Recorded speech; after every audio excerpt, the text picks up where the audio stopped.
Welcome. What's up, my little babies? Good to see all of you. I am Brian McWilliams, and this is Mean Age Daydream, where you can get your fill of politics, bad jokes, and, of course, bald people. I want to remind you guys that the Lions of Liberty Network, where you can find all of the podcasts, and, of course, on our YouTube and our Rumble channels, now has two new hosts. Lou Perez, the comedian well-known for his political sketch comedy and, of course, stand-up. He's on tour with Scott Thompson right now from Kids in the Hall. He is our Tuesday guy and also a new member of our show Politics, which airs every other Friday, including this Friday. And, of course, Brian Nichols has also joined the Lions of Liberty Network. We're building a little media empire here, guys, so get it on the ground floor, why don't you? And, of course, you can do that by going to our Patreon or our locals to get bonus content that we put out, including meme wars, including my daily rants, etc. So now that that's out of the way, welcome to the show. I wanted to jump right in, both feet, into the hilarity of the Democrats accusing Republicans of quote-unquote conspiracy theories involving Joe Biden. Now, Joe Biden, of course, has just been diagnosed, well, not just been diagnosed, has been diagnosed with cancer. A prostate cancer, stage 4 was the last I read. I think it's even beyond that. But I'll play for you a little video here shared by the Post Millennial. And this is Hakeem Jeffries, who is the, of course, leader of the Democrats currently. And he had this to say. Thank you, sir. Given the revelations with President Biden's cancer diagnosis and the release of the her recording, why were Democrats not more open to talking about President Biden's age in 2024? My thoughts and prayers have been extended to President Biden. It's a painful moment for him and his family. It's a very serious diagnosis. My expectation that President Biden is going to meet this moment with the courage and resilience that he's consistently shown.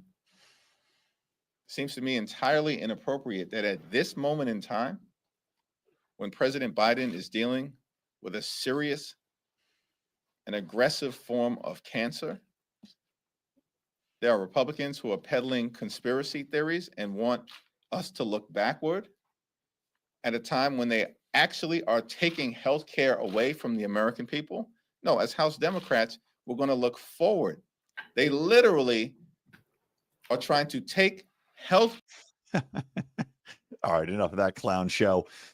They're not trying to take healthcare away, by the way. But anyway, this entire concept that we're not allowed to quote unquote look back, right? Look back, even though this news just broke. So actually, we're looking at the news currently as it's existing, but we're not allowed to quote unquote look back at what's happened with Joe Biden, considering the fact that even on MSNBC, they have outwardly said, and I just watched a clip of this the other day.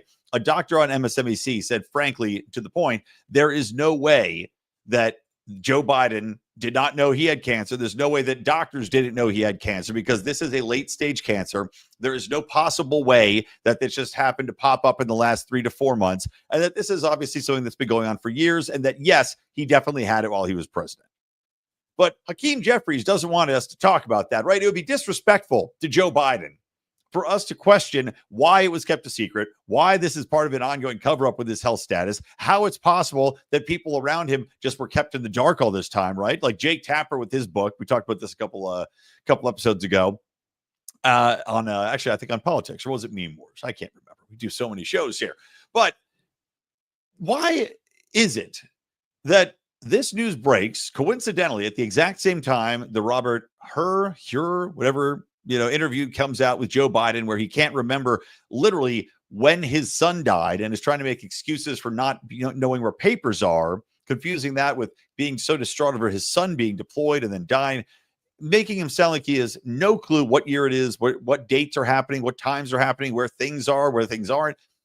At the same time that this news is coming out, at the same time, it's basically confirmed that Joe Biden had dementia, that the Democrats are backtracking and running away and saying that they didn't know until the debates, like Jen Psaki, who, of course, issued statements saying that Biden was sharp as a tack well after the debates.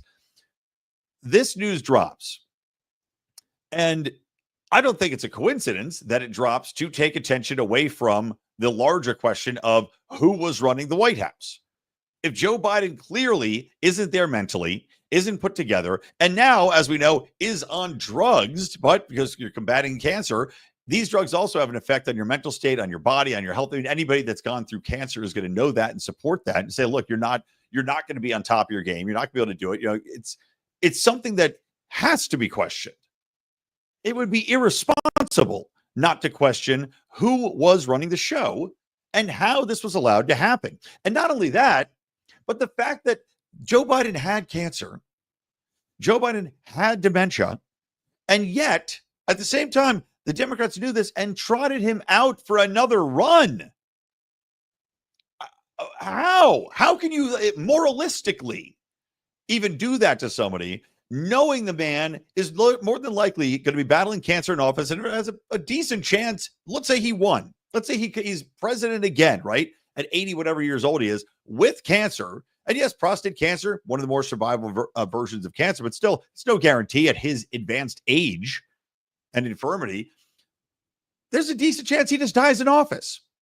And then what? Is this an acceptable solution? Is this the plan? I mean, it's not a conspiracy theory to ask these things when the facts of the case here are that you hid the president having cancer and dementia. I'm sorry, Hakeem Jeffries, we're allowed to question this. It's not, if a man's going through something like a cancer diagnosis, a very late cancer diagnosis, if he's going through that, and this is a very public figure who's still out doing interviews and was running for president less than, 6-7 months ago, we're perfectly allowed to talk about it. It's not disrespectful to Joe Biden to ask questions. Is this the playbook now? Anytime the Democrats have some sort of snafu, anytime that there's a shameful event, is somebody going to come down with cancer and we can't talk about it anymore? I mean, this reminds me of the investigations into Biden and Hunter Biden and the Biden family that the Democrats claimed were not allowed to move forward. And I think that even the Department of Justice took this tack. Well, you can't go and investigate these things now because it's election interference. Oh, we can't investigate people that are running for president for crimes. Oh, okay, except Donald Trump, apparently. And now we can't talk about anybody who happens to have cancer or any other malady because, what was in the past is the past. Never mind how many cover-ups, never mind how many lies were told, never mind how many auto pens were used, never mind. We had no fucking idea who was giving orders and if Joe Biden understood or was even aware of any of them. I mean, literally every time, I think the Democrats can't get any more loathsome, something like this happens. And it's just like, it's one of those things in the playbook. I don't understand how their crisis communications person, how their PR person is handling it. I don't understand how you can think that this is the solution. Hey, Hakeem, go out there and just demand that people don't talk about Joe Biden and tell them that they should feel ashamed. Because that's worked so well for the Democrats, right? Telling people that they should be ashamed, that they don't have the moral high ground, right? That they can't talk about things like, let's say, COVID. That they can't talk about things like, let's say, transgender children, and the whole transing of kids going on. Oh, we can't talk about things like, say, uncomfortable conversations about the facts that Democrat cities are burning to the grounds and that there's horrible issues with race involved now that weren't there before that Democrats have brought to the forefront. Can't talk about any of these things, right? Because they have the moral high ground. And God forbid we want to have those conversations. Well, it's not going to work. It makes you look stupid. It makes you look petty. It makes you look like the bunch of liars that you are. And I'm thankful for that, to be perfectly honest. I mean, every time the Democrats do something like this, I'm thankful. This is why their party's imploding. This is why when I had Martin Armstrong on, he's got his system, his AI, Socrates, has predicted that the Democrat Party is going to split up and fraction. And I believe it 100%. This is why they have the lowest polling rates that they've ever had, and they're continuously going down farther because of shit like this. They will lie to your face, and then they'll tell you that you're the bad person for calling them on the lie. It's not a winning strategy, but it certainly is entertaining. And, I had made some jokes on Twitter, of course, about how Biden probably got this fast metastasizing prostate cancer because he had some Democrats hand up his ass, puppeting him the entire time he was in office. Pretty solid. Pretty solid joke there, which is also why I made my little graphic and grok of Joe Biden with his Muppet hands to use for this episode. But I mean, there is a certain distinct sickness to the Democrat Party, as I mentioned, pushing Joe Biden out there, having their hand up his prostate cancer riddled ass and wanting him to go out there again with cancer, with dementia, because it's not about the health of the man, right? They're going to tell you that they have the moral high ground on all this and that you're not allowed to question it. They have no moral high ground. That much is clearly obvious. They've ceded all of that because it's very obvious it wasn't about Joe Biden. It's not about who he is as a person, even though Hakeem Jeffries, right? Oh, well, Joe Biden's going to face this with the strength and the proud demeanor that he always does. Okay. It's not about Joe Biden. Joe Biden got the job because he is the perfect puppet, because they knew. And the question is, how far back did they know? You know, even the first time, you know, in the early days, Joe Biden certainly seemed more put together.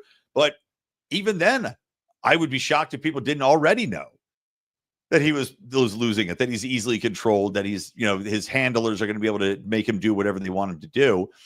And then they're willing to run him back out there again, because, again, it's not about Joe Biden. It's about control behind the scenes, about the DNC pulling the levers, about Obama getting involved and still having his play. It's about Hillary Clinton just recently saying that she's talking to the White House all the time and her aides. So, of course, she's pulling the strings there, too.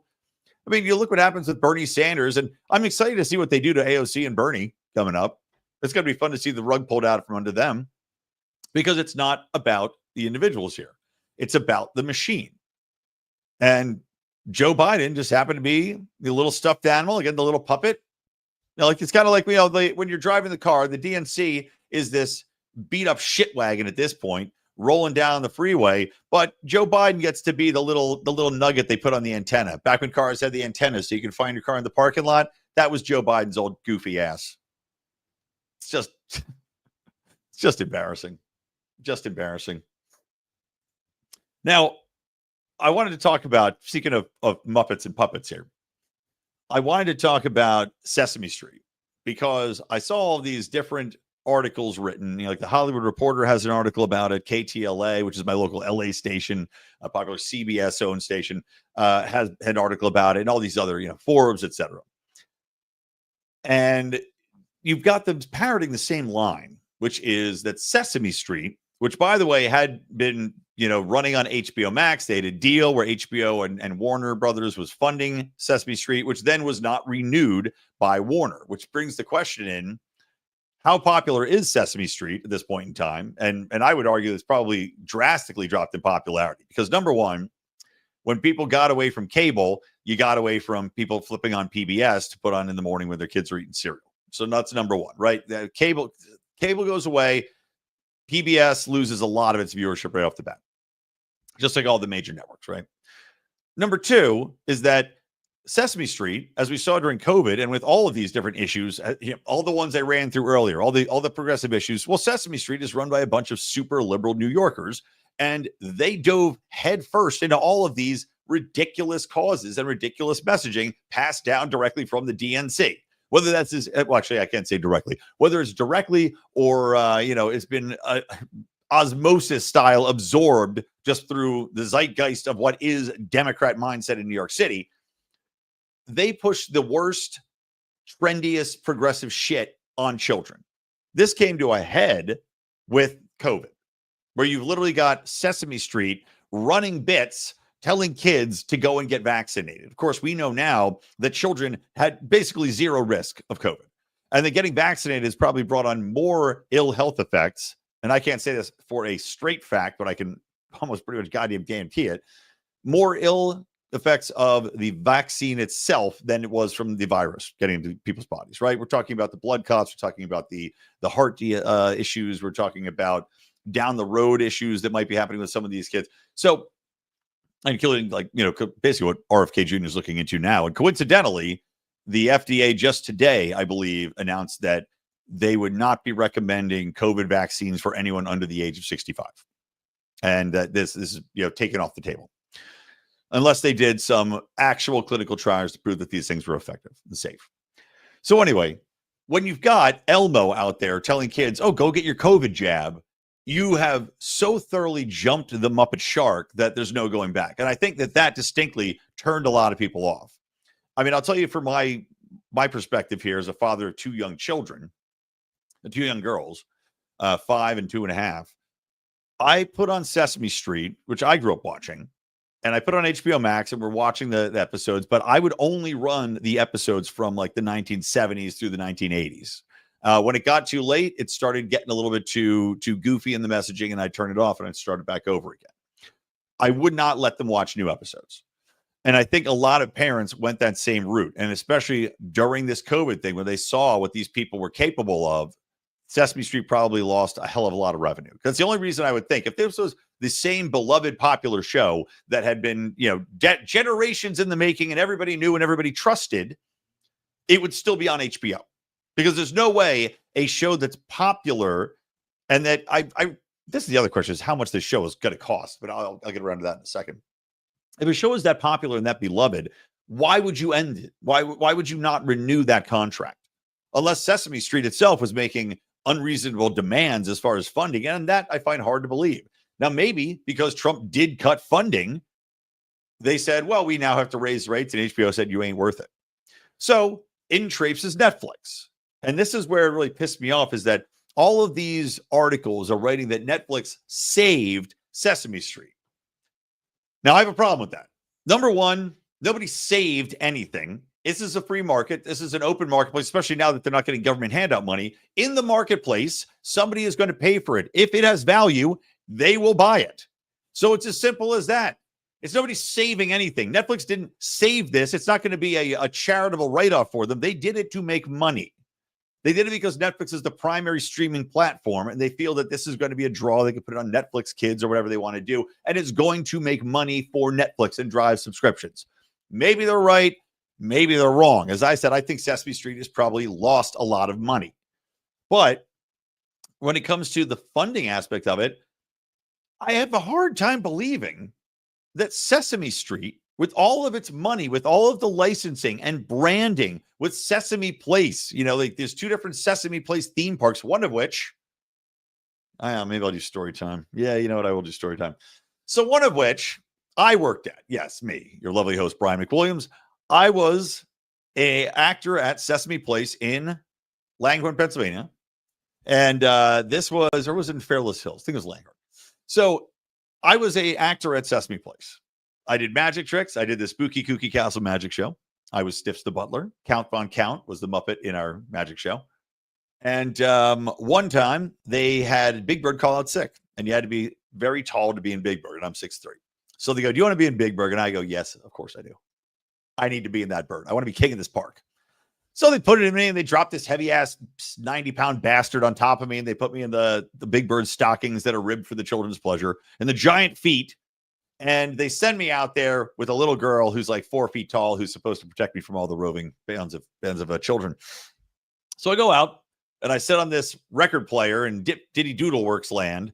And for a half an hour, kids come sit on my lap, and it's 95 degrees, and I'm sweating my ass off. There's no fans in this costume. And I'm like, this is hell.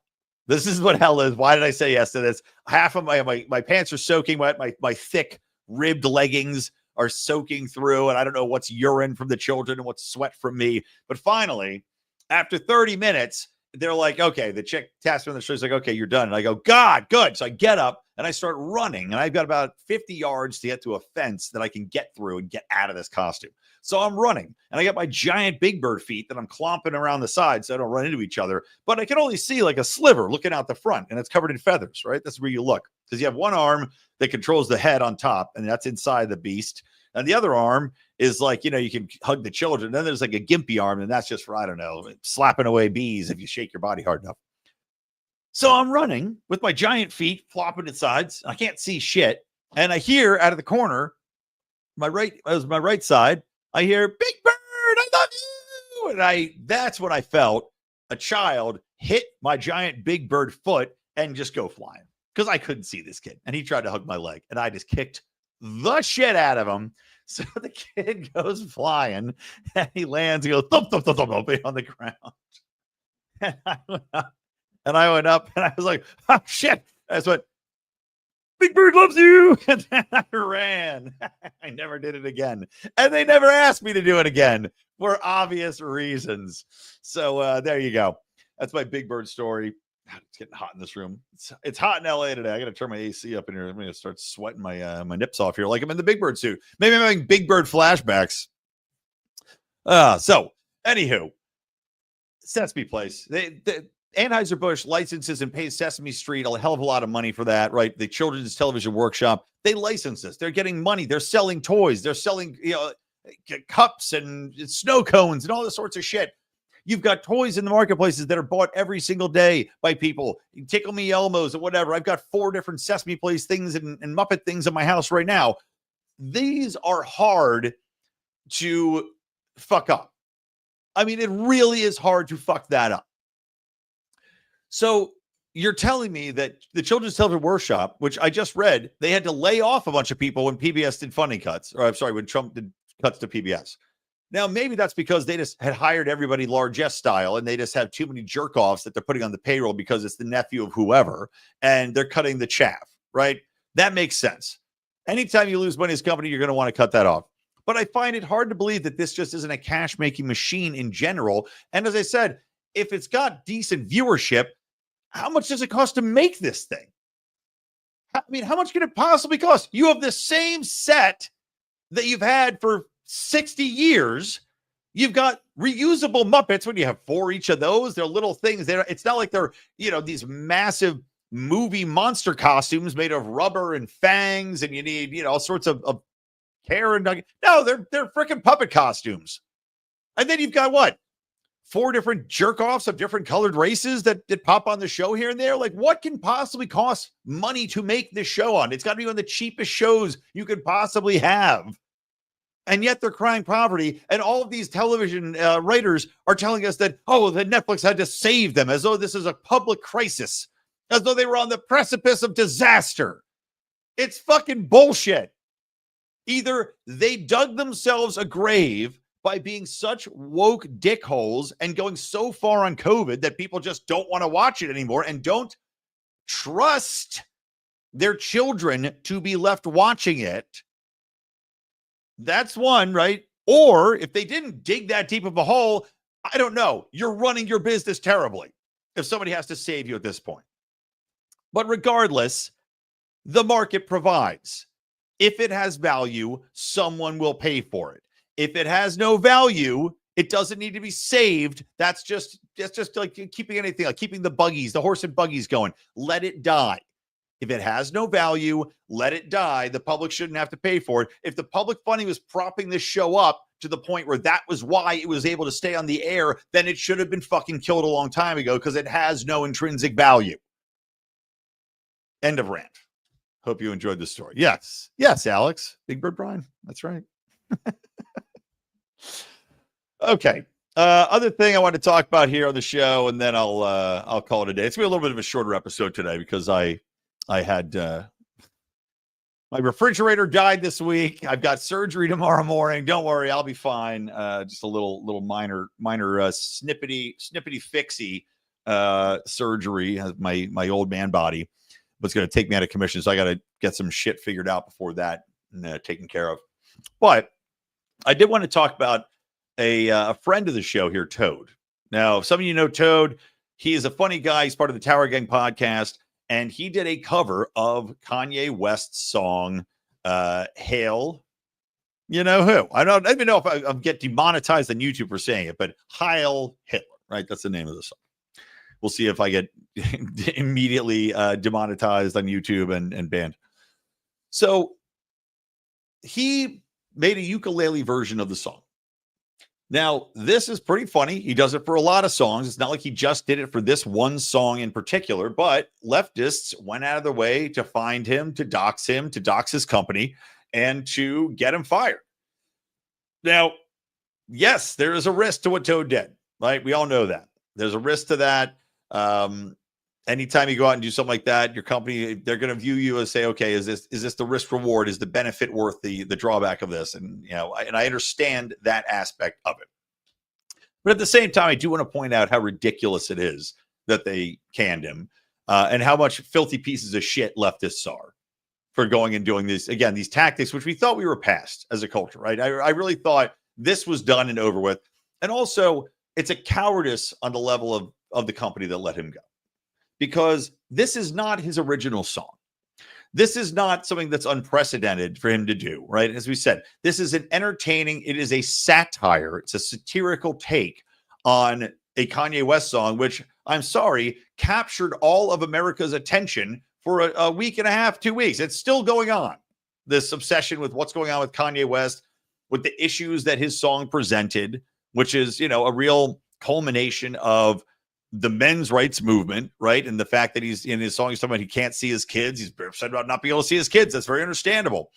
Depression, isolation, probably over medication, misdiagnosis, mistrust of professionals, the banking system because he's been debanked, the publishing area, censorship.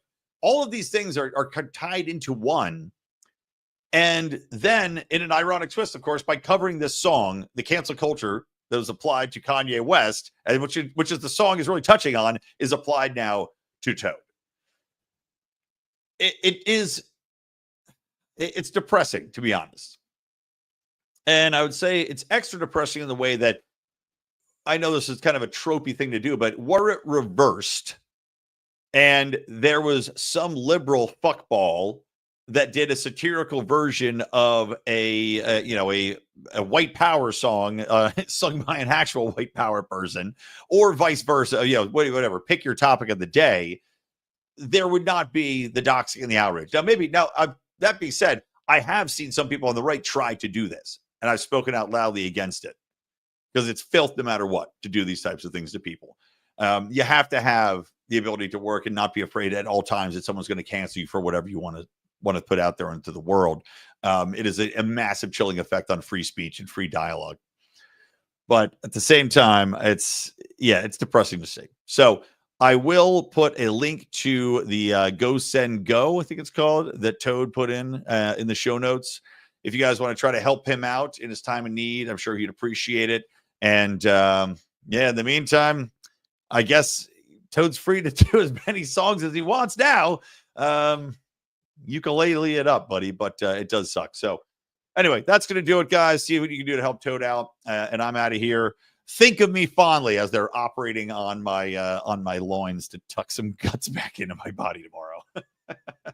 All right. From me, Brian McWilliams, from the Lions of Liberty Network, and from Mean Age Daydream. Keep those electric eyes on me, babe, and keep that ray gun to my head. I will talk to you later.